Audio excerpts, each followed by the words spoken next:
Hi, welcome to the North Dakota Pulse, the show about our legislative session.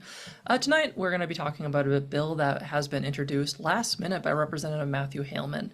You may recognize him as one of our younger lawmakers who introduced a bill attempting to pass protection for individuals that use hate speech. That is an oversimplification of the bill that they introduced. It really was just to allow any sort of speech to be used with no consequences whatsoever, which could be hate speech, not that anyone would use it that way, obviously. However, with that bill failing last week, there seems to be a bit of a Hail Mary, a blitz, if you will, to get other legislation like this passed to assure that we have freedoms to speak and say what we wish across the state and our lives, as we deserve that as Americans. This brings us to House Bill 8008, which relates to Make Excel Great Again. Now, you would think that this bill largely dealt with the document of Excel, which is used for spreadsheets and things of that nature, but it actually does talk about the entire Microsoft Word laundry list of different apps, as well as things like Google Word and anything like that. Basically, any of these applications.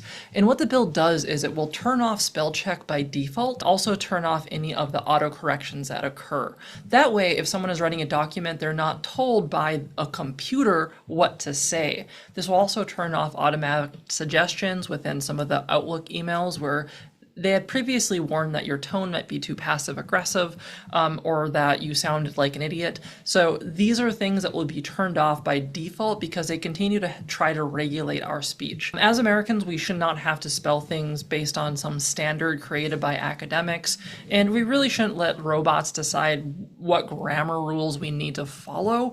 We are able to put commas where we want or semicolons. It is well studied that our language changes over time and our language and conventions change over time.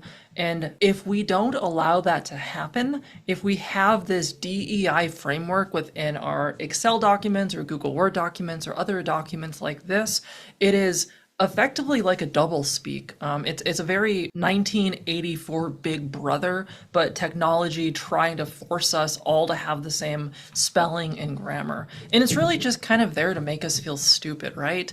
Like, we are smart and capable, and they're telling us that we've spelled words wrong or that we've only used half sentences. Like, come on, people get what we are saying. Like, if you can read Twitter, you can understand the average person, right? We don't need this stuff anymore, and that's evident every single day.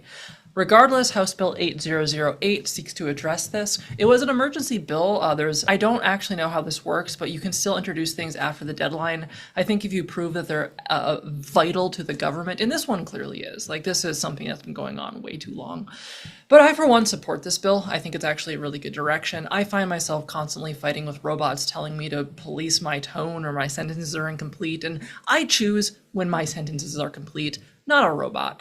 So I think this bill actually has a very good chance of passing, and I think it returns us to a state of normalcy, and as the document says, makes Excel great again. So bravo for introducing this and the work that really went into creating this so we as a state can have good conversations about it.